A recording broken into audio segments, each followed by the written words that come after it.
Hello everybody, Maven here, and this week is Double Gambit Reputation, so if you're going to go in there and farm the brand new Strand linear fusion rifle, the Laser Painter, then I figured I would do this video to share what I believe to be the best Gambit Invader build. Now on this channel I never say anything is definitively the best, because at the end of the day everything in Destiny 2 comes down to your own opinion. You use what you like to use because that's how we have fun. However, this is the closest I've been to saying that something is definitively the best, because I've been playing a ton of Gambit every season for the past 3 years, and I've tried countless builds, and this is the best one by far that I've ever used. Now this is of course using the Leviathan's Breath. If you want to see a super cursed image, just take a look at my kill tracker.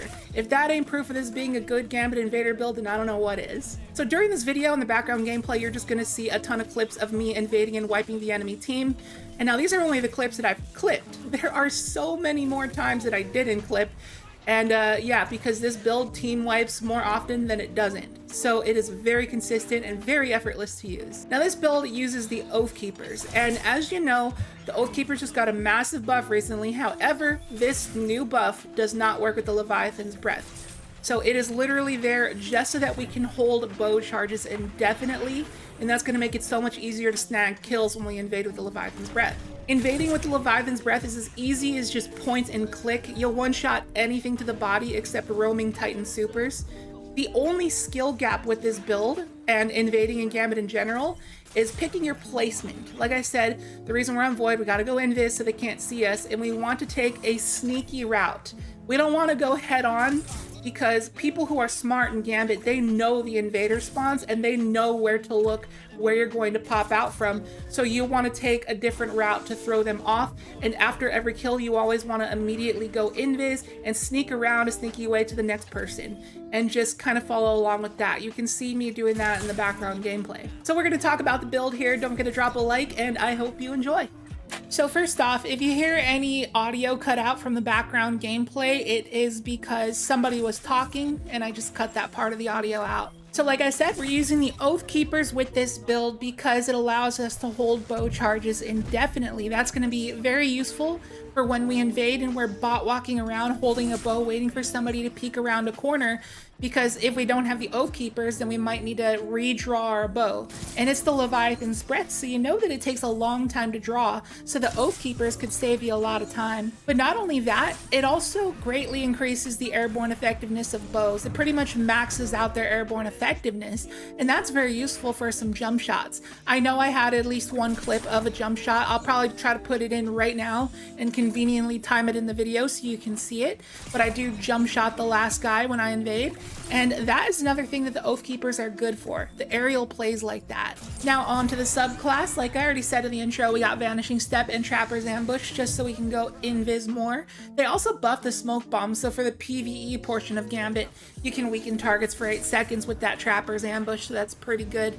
And also, invis is very important for invasions. Like you'll see me during the clips, like when I get a kill, I will immediately either dodge or throw a Smoke Bomb if I can. You always want to try to be invis before every engagement, because you know you can track them through the walls as an invader, but they can't see you. And combo that with the fact that you're taking a sneaky route where they won't expect, plus being invis, you catch them off guard basically every time. So the invis is very important. That's why I'm running 100 mobility and 100 strength, so I can try to have my smoke bomb up as quick as possible. Now here's a quick screenshots of my fragments. Only 2 of these 4 really matter. For the other 2 you can run whatever you want, but the first one that matters is undermining for the PvE portion of Gambit.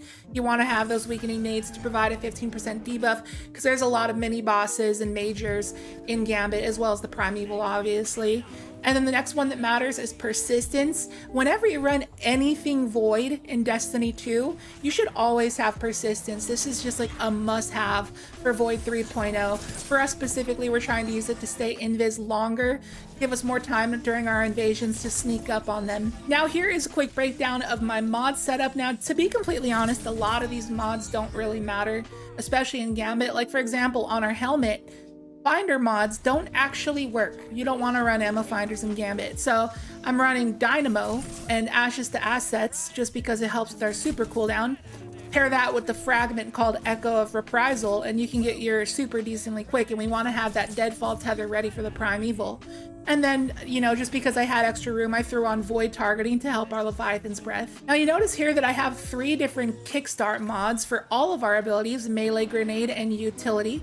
Our abilities do matter. That's our invis potential and the dodge and the smoke bomb with the strength. And the discipline is not as important. It helps with the undermining, weakening grenades, but it matters for my glaive that I'm using specifically that we'll talk about in a little bit. And just because I had a little extra room on my gloves, I went with the copy of momentum transfer, so when we deal damage with a grenade, we get some melee cooldown back. Now, as for my chest piece, I just got 3 resist mods. I got void, solar, and melee resist. The reason I'm using melee resist is because we're actually going to be using a glaive with this build. Again, I'll talk about that glaive in a bit. Now onto my boots, I got absolution and innervation, so that when we pick up an orb of power, we get some ability cooldowns. Absolution refunds a little bit of energy for all our abilities. Innervation is specifically for our melee, which matters probably the most. And we don't actually have any ways to make orbs with our setup, so we're kind of relying on our teammates to make orbs. So these mod slots are pretty interchangeable. You can use whatever you want. Now you'll notice that I have a void scavenger mod, which you might think is a little bit odd since it doesn't work with the ammo crates, but it only works in one situation. And whenever you hear the drifter say, "I spot a high value target, strike them down," that means you go hunt that thing down. You always want to go and find the high value target because they drop, like, I think it's like 12 or 13 motes, and they also drop a brick of heavy. So your scavenger should work on that brick of heavy. So that's why I got the void scav. And then to round out my class item here, got a copy of Bomber and Outreach to help our grenade and melee cooldowns when we dodge. Now stat wise, I already mentioned I'm running 100 mobility and strength because of our invisibilities. They matter the most. And then after that, I invested as much into resilience as I possibly could while maintaining 3 intellect. Like I always say, you never want to dip below 3 intellect because you get a huge penalty to your super cooldown. 3 is the low end sweet spot. And now let's talk about my other 2 weapons that I'm running. Now, like I said, I'm using a glaive. You can use whichever glaive you want. The glaive you use does not matter, but the one that I've been using and having a good time with is the Nezarac's Whisper with Demolitionist and Adrenaline Junkie. But note that Demolitionist and Adrenaline Junkie don't actually work with the glaive melee. It only works with the projectiles. So when I use this thing, I'll just shoot a lot of projectiles. I'll melee as well, but mostly projectiles. And Demolitionist is actually really nice to have for a couple reasons. One, the grenade regen is nice because we can get that undermining more, but also the great thing about it is that it fully reloads your magazine when you do so. And it's great because this thing actually has 0 reload speed, the roll that I crafted. If you want to craft my exact roll, I have auxiliary reserves with the shield duration masterwork to max out that shield duration, and then I have extended mag so that I have literal 0 reload speed, but I do have 7 in the magazine, and I got a major spec on this, so I don't really have to reload it because Demolitionist is going to do that for me, so it's quite nice. Now, as for my kinetic slot, I am running the Percy's D Scout Rifle. I was mainly using the Hung Jury, but this season I'm going to swap over to the Percy's D. Now, there is 2 reasons for that.